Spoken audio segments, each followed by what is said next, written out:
Hey everybody, welcome back to Life a Little. It is Monday, so it is time for our wretched review of Love and Hip Hop New York. It is season 10, episode 5, and it was titled X's and O's. So we will start off with the little stories that really wasn't like a lot or anything. So we'll start with Pap and Remy.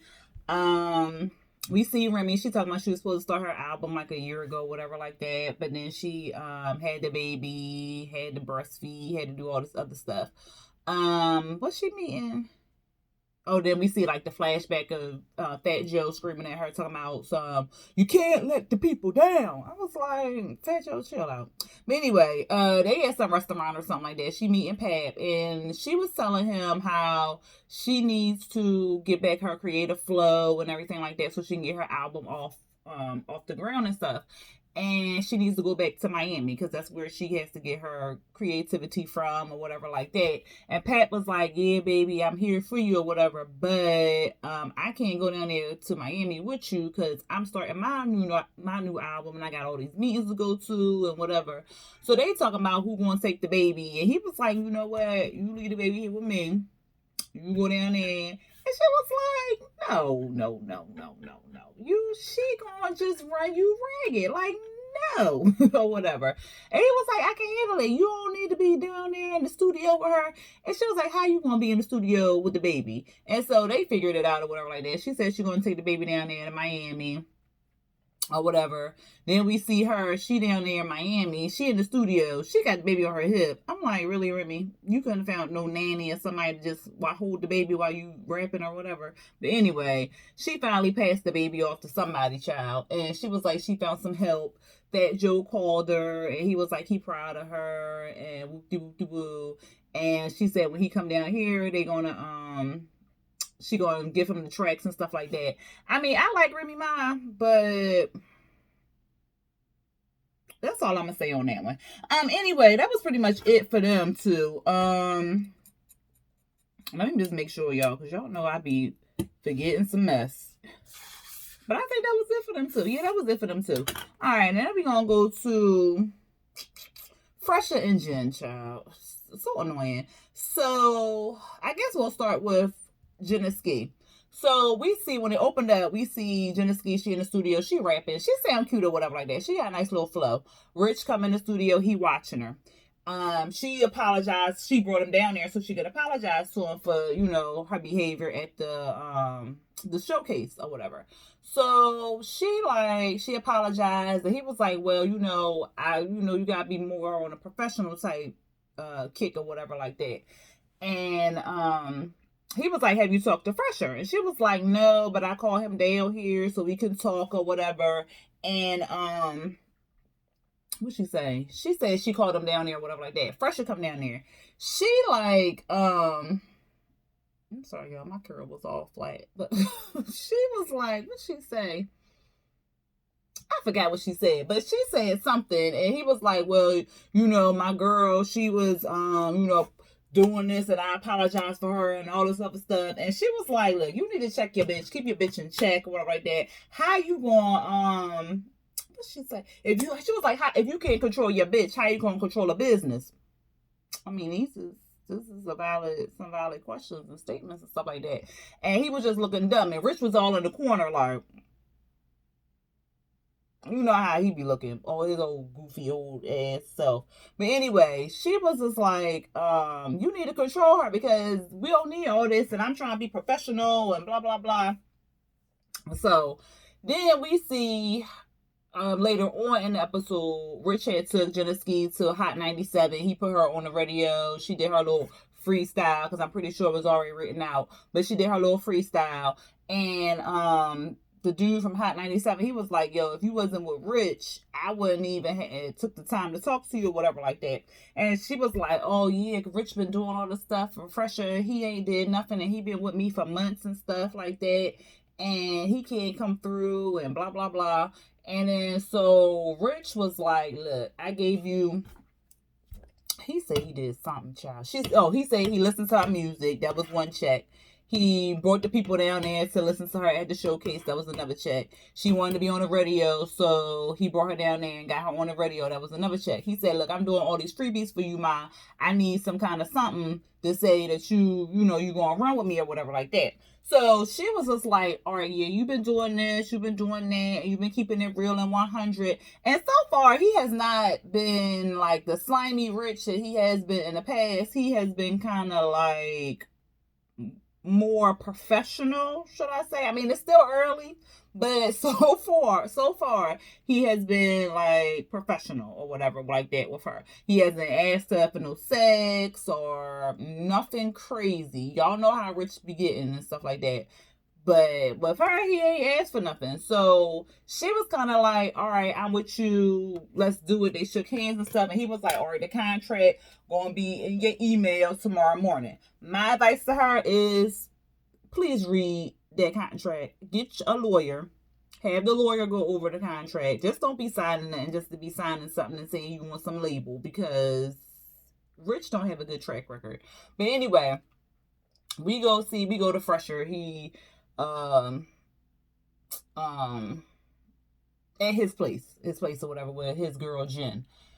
Child, she up here packing a box with all his stuff in it. She like, you gotta go and all this other stuff. Child, they've been together for 20 years. He ain't put no ring on this girl finger. She been going back and forth with this fool because he been cheating and sleeping with all these groupies, thoughts, and hoes. And she's still going through it. And then she's still acting a fool. Like, drop him. He not going to change. So she talking about some, she can't deal with all that. She want to be the first lady, be by his side and stuff like that. But yeah, she acting like some wretched old hood rat hoe. Like, girl, you can't be doing all that and then try to be like some first lady, the lady behind the album or whatever. I was just like, girl, you don't want to see yourself. You the one who making yourself look bad. Because you know what you dealing with. Like, you know your man. You know he's a hoe. Like, you know he's a hoe. So why are you going to keep acting a fool because your man a hoe? So you mad at the girls because your man a hoe? That don't even make no sense. I don't even understand why females do that. Like, your man a hoe, but you mad at the girl because your man flirting with her and talking to her. But you all up in her face. Whatever. Anyway, because them two, especially Jen, she irritates. But, because he not even that cute. And he a hoe. So why you stressing yourself out over some hoe? And they been together for 20 years. Okay, we ain't gonna count the time 18 before, like, what she said, 6th grade or 6 years old. Was it 6 years old or 6th grade? Either way, we're not gonna count 6th grade to 12th grade. We're not gonna count that time. But anytime after that, girl, stop. She basically put him out and talking about something when he become Keyshawn or something and not Fresher with a PH, then she'll take him back. Girl, whatever. You ain't fooling us. You want to take him back next week. Like, when am I playing with you? Anyway, that was pretty much it for them two. Or them 3, 4, how many people was in that goddamn thing? What else? Okay, then we see okay, we'll do Sin. So then we see Sin and Jonathan because they besties, child. Jonathan besties with everybody, but they besties or whatever. So they at her place, I think, and they doing like some little karaoke or whatever. She grinding and popping it and dropping it on Jonathan, whatever. But anyway, Juju, they was waiting for Juju. Juju come in. Sin was like, you look, what she say? She said something like, you looking like the first lady. She was like, well, you know, girl, I had some business to take care of and stuff. I was like, Juju ain't never in no like jeans and a t-shirt or nothing like that. She always got like a 3-piece suit on or something. But at any rate, they start telling her what happened at what was the event? Was it something with you? No.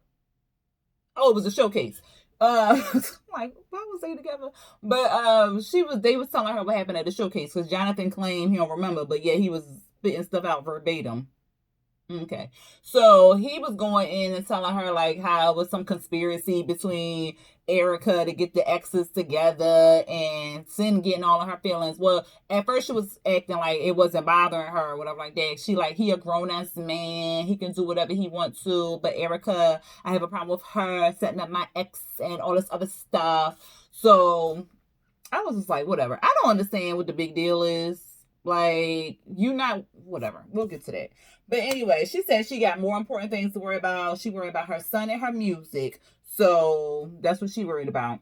Then we see she in the studio. So she's singing or whatever like that. And she got a pretty low voice. She's singing. Joe Button walk in. He walk in. I guess she invited him there or whatever like that. She just go right in. She don't skip the pleasantries and all this other stuff. She like, yeah, I heard Erica was trying to hook you up with your ex Tahari. What's going on with that? And he was just like like just dry. Face just dry.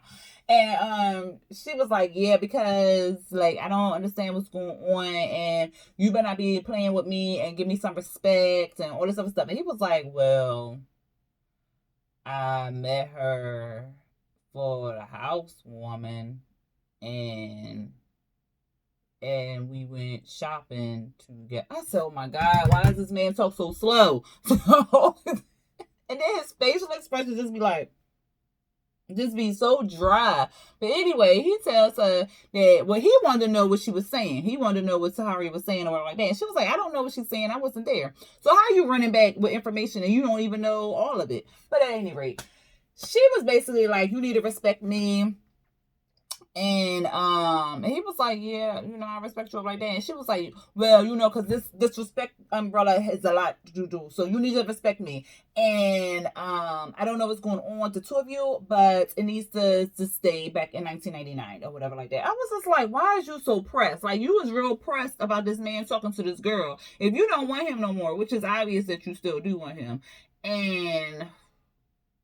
but you claim that he grown, that he can do whatever he want to do. He can talk to whoever he want to talk to. Then why are you so pressed that he's talking to his ex-girlfriend? If you don't think you want to get back with this man, stop fronting and acting like you don't want to be with him. Like, stop playing the game. Just tell him what you want. Like, tell him, like, look, I'm still in love with you. Like, you hurt me. So, I have hope that we're going to get back together. We're going to work it out or whatever like that. But I need you to do X, Y, and Z. Like, say stuff like that. Don't be acting like you unbothered.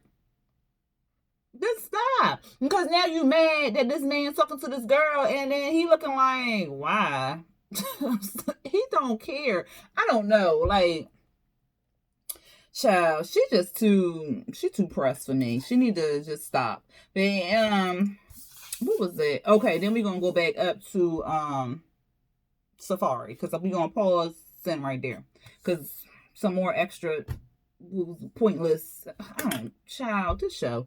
But anyway, so we see Safari and Erica, my little two clown couple.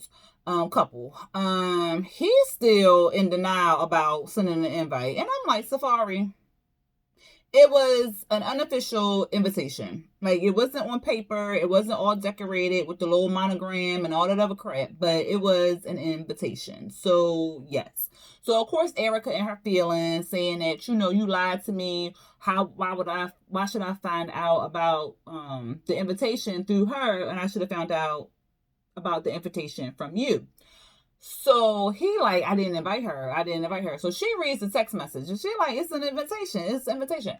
He's still going back and forth. They go upstairs and then he's still like, I didn't invite her. She like, this is nonsense and I don't have time for it. And I'm with her because like, you cannot be this clueless. Like, you just cannot. But then again, he's a clown, so maybe he is. I don't know. But she walk out the room and stuff like that. Later, he meet with Tahari, however you say her name.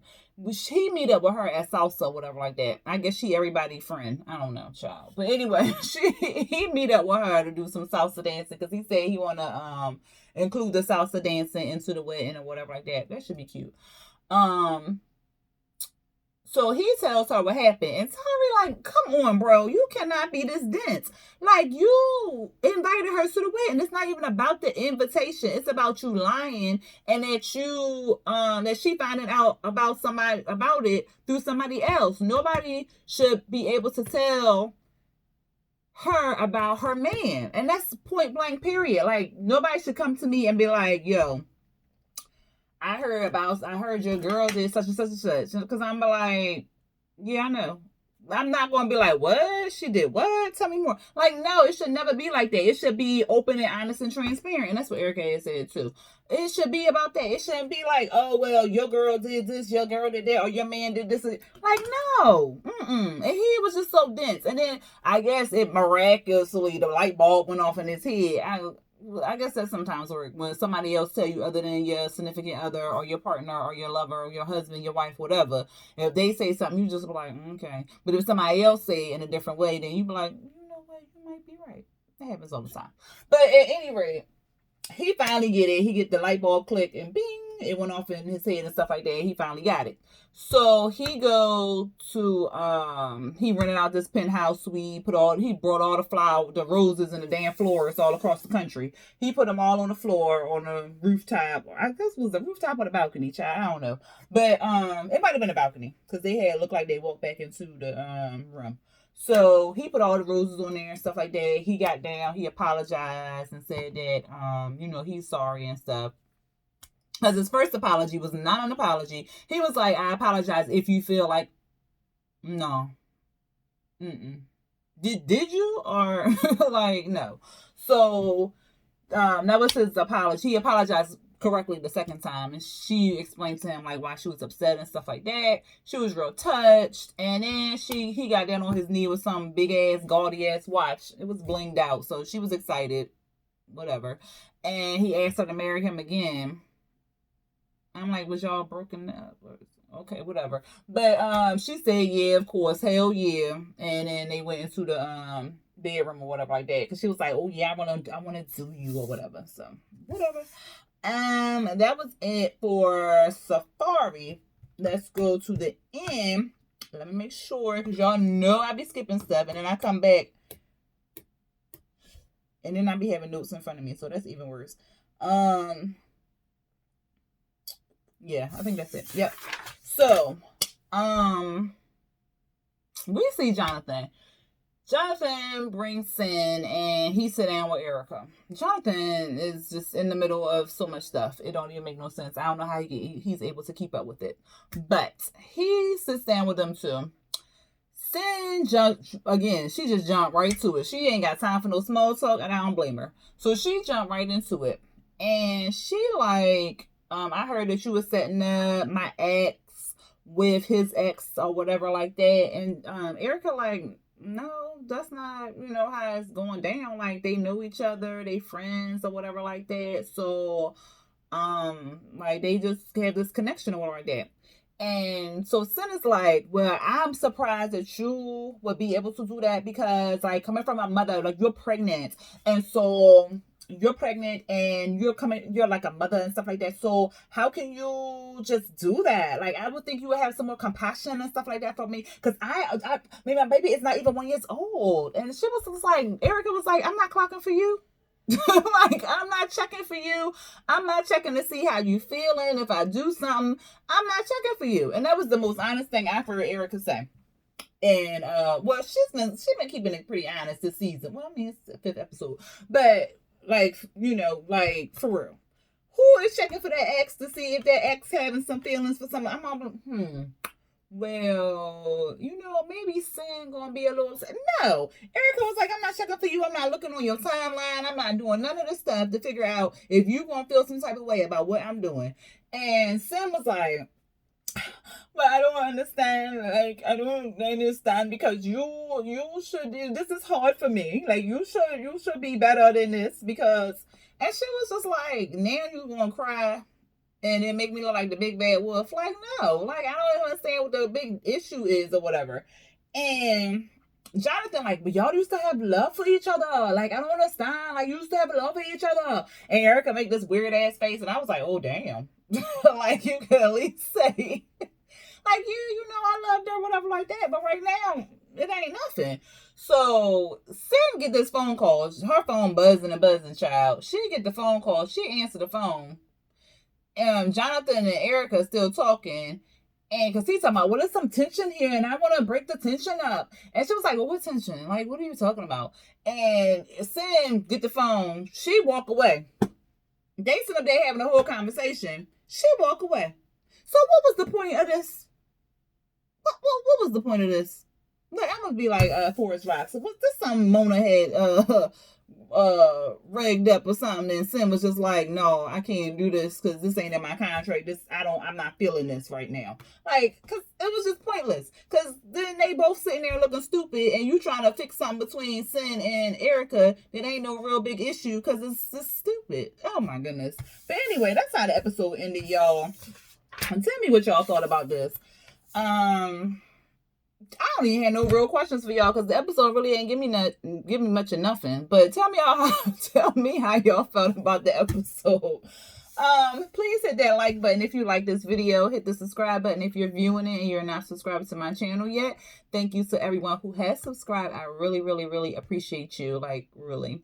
And what else I'm supposed to tell y'all? Oh, hit the notification bell to see what else I'll drop for y'all. And until next time, y'all, peace.